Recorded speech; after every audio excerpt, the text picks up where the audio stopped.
Sir, कल लाहौर में मियां नवाज शरीफ, आसिफ जरदारी, मौलाना फजल रहमान समेत तीनों जमातों की आला तरीन क़यादत की मुलाकात हुई, जिसमें 26वीं आईनी तरमीम पर इत्तफाक राय होने की बात सामने आई।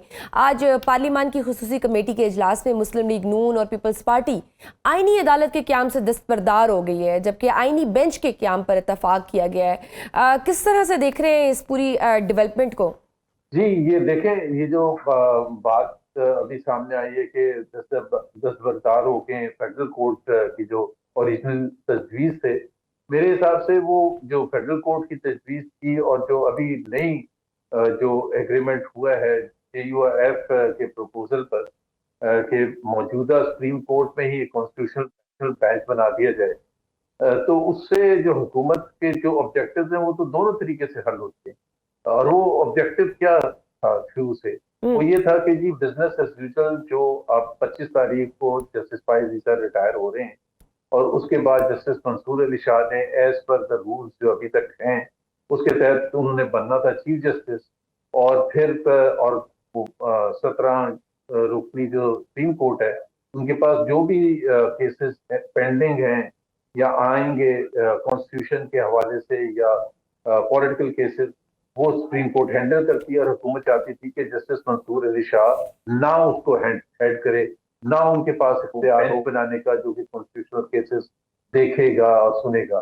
तो अब जो तजवीज़ है उसके तहत जो सुप्रीम जुडिशल काउंसिल है जो कि हुकूमत के कंट्रोल में है, वो बनाएगी आपका कॉन्स्टिट्यूशनल बेंच के मेंबर्स नॉमिनेट करेगी, और उसमें जाहिर है जस्टिस मंसूर अली शाह होंगे नहीं, और उसमें जो भी केसेस हैं, चाहे वो 2024 के इलेक्शन के हवाले से हैं या दूसरे केसेस हैं, वो करेगा। और justice Mansoor Ali Shah as chief justice कुछ भी नहीं कर सके। और दूसरी बात यह है कि अभी तक तो ये भी नहीं पता कि justice Mansoor Ali Shah chief justice भी बनेंगे या नहीं बनेंगे, क्योंकि ये जो तरमीम है अगर ये 25 से पहले हो जाती है और जो कि होंगी, तो उसके तहत तो वो सबसे 3 सीनियर मोस्ट जजेस या 3 जजेस रिकमेंड किए जाएंगे, उसमें से प्राइम मिनिस्टर और प्रेसिडेंट चूज कर लेंगे। लेकिन तो लेकिन अभी सर, तो उस पे तो अभी यही बात आ रही है, क्योंकि JUI कहती है कि अभी जो आपने नए चीफ जस्टिस की तकरीरी करनी है वो जो मौजूदा तरीक़ाकार है उसके अकॉर्डिंगली करें, फिर नेक्स्ट टाइम से आप जो ये पार्लियामेंट्री कमेटी बनेगी उसके अकॉर्डिंगली वो फिर फर्स्ट 3 जितने भी सीनियर होंगे उसमें से चूज कर लेंगे। अभी आई थिंक इस पर कोई इत्तफाक राय हुई नहीं है। देखिए ना, अगर तो ये तो डिपेंड करता है कि ये अमेंडमेंट कब आती है और उसको कब से अफेक्ट करते हैं, तो वो तो मुझे नहीं पता। बट ये देखें, ये जो तेजी है इतना सब अमेंडमेंट करने की, उसका तो सेंस उसी वक्त बनता है ना कि वो सुप्रीम कोर्ट को मौजूदा सुप्रीम कोर्ट को उस तरह से अमल करने की नहीं इजाजत दे सकते जो एक कानून में, इस वक्त जो कानून है उसके तहत 25 तारीख को जस्टिस फाइज ईसा रिटायर होंगे और उसके दूसरे दिन मंसूर अली शाह जो है वो चीफ जस्टिस बन जाएंगे। ये तो आज का मौजूदा निजाम है। और एक जो कमेटी है 3 रुकनी कमेटी जिसमें अमेंडमेंट की थी अभी कुछ अर्से पहले, उसमें चीफ जस्टिस जो है और नंबर 2 और फिर कोई भी मर्जी के जज को लगा के बेंच की कोई भी तश्कील कर रहे हैं। तो आज का तो वो मेरा तो नहीं ख्याल है कि हुकूमत की जो पार्टीज है वो अफोर्ड कर सकती है कि इस सिस्टम को वो 10 दिन के लिए भी अलाउ करें। And that is why I see कि ये 25 तारीख से पहले अमेंडमेंट कर देंगे और उसको इफेक्टिव कर देंगे और जस्टिस मंसूर अली शाह के तो इनको सर क्या डर है नए आने वाले चीफ से?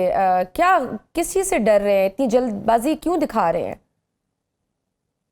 लेकिन डर तो यही है ना कि इस वक्त जो ख्वाजा आसिफ ने भी एक जिसका इजहार किया, भरपूर 2-3 दफा इजहार कि जी उनकी थिंकिंग के हिसाब से अगर जस्टिस मंसूर चीफ जस्टिस बन जाते हैं और बिजनेस एज यूजुअल एक नई सुप्रीम कोर्ट सामने आ जाती है, मुनीब अख्तर नंबर 2 हो जाएंगे और इस तरह से, तो वो 2024 के इलेक्शन को नल एंड वॉइड कर दे। अब वो नल एंड वॉइड तो खैर वो एक्सट्रीम केस कह रहे हैं, उनका मतलब ये है कि वो जो केसेस पेंडिंग हैं खास तौर पर एक जो मखसूस नशिस्तों के हवाले से है उसको इम्प्लीमेंट करवाएंगे, जो फैसला वो ऑलरेडी दे चुके हैं।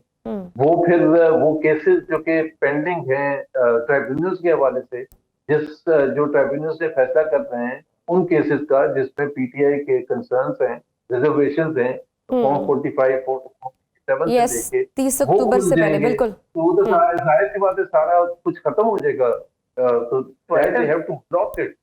There is no other reason. But sir my question is अगर आईनी बेंच ही बनना था तो फिर ये कॉन्स्टिट्यूशनल अमेंडमेंट्स की जरूरत ही क्या है फिर? नहीं, कॉन्स्टिट्यूशनल अमेंडमेंट तो जरूरत है ना अगर आईनी बेंच बनना है तो। इस वक्त तो आईनी बेंच का कोई कॉन्सेप्ट नहीं है हमारे आईन में।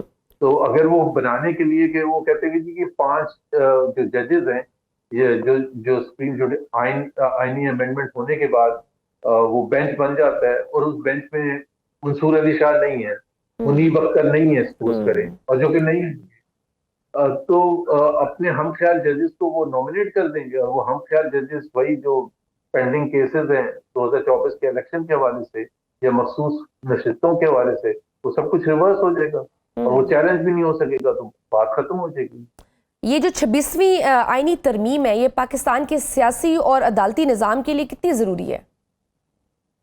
बिल्कुल भी जरूरी नहीं है। देखिए अमेंडमेंट्स होना तो एक हमारा जो जुडिशियल सिस्टम है वो तो सब आप भी सुनती आ रही होंगी, हम सब ने सुना है, देखा भी है, कन्फ्रंट भी किया है कि जो हमारा अदालती निज़ाम है एट ऑल लेवल्स, एक तो सुप्रीम कोर्ट है, फिर उससे नीचे हाई कोर्ट है, फिर लोअर कोर्ट है, वो बहुत ही पुराना और बदहाल है, इंसाफ नहीं मिलता, बड़ा सिंपल सा है और पैसे लोगों के दबा के खर्च होते हैं, तो सिस्टम तो बिल्कुल ही नाकारा है।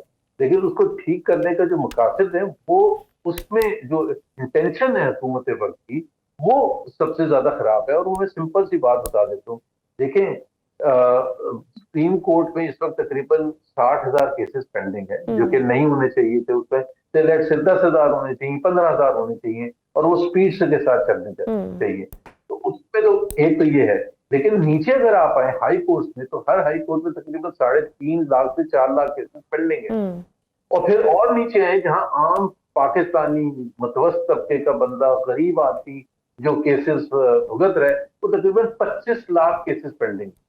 तो बजाय कि सबसे पहले आप अमेंडमेंट्स करें, जुडिशियल अमेंडमेंट्स के इंसाफ को के तकाज़ों को इम्प्रूव करने के लिए, इंसाफ टाइम पर मुहैया करने के लिए, तो सबसे पहले तो आपको लोअर कोर्ट में करना चाहिए अमेंडमेंट्स कि ताकि लोगों को फील हो कि ये देखें जी हुकूमत कर रही है।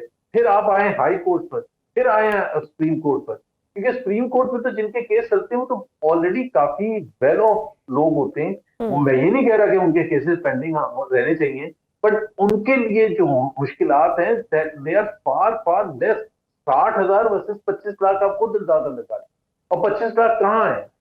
25 लाख सांगड़ में भी जो लोअर कोर्ट है उसमें भी वहां पेंडिंग होंगे, हैदराबाद में भी होंगे, लाहौर में भी हैं, मुल्तान में भी हैं, बहावलपुर में भी हैं, कोयटा में भी हैं, चमन में भी हैं, जहां जहां वो सेशन कोर्ट्स हैं हर जगह।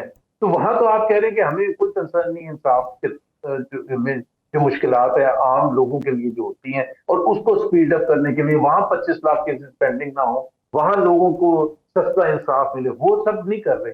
तो और दूसरी बात ये टाइमिंग ऑफ इट, टाइमिंग से पता चलता है आपका इंटेंशन। It's very critical. 6 महीने के बाद कर लें, what difference does it make? अगर ये इंपॉर्टेंट ही है 3 महीने बाद कर लें,